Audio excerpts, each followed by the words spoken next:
হঠাৎ সামনে গিয়ে মায়ের চরণ ছুঁয়ে দেব। ভেবো না হঠাৎ সামনে গিয়ে মায়ের চরণ ছুঁয়ে দেব। দূর থেকে শুধু চোখের জলেতে মার রাঙা পা ধুয়ে দেব।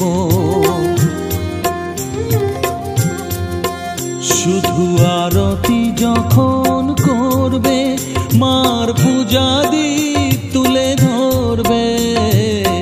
আরতি যখন করবে মার পূজা দীপ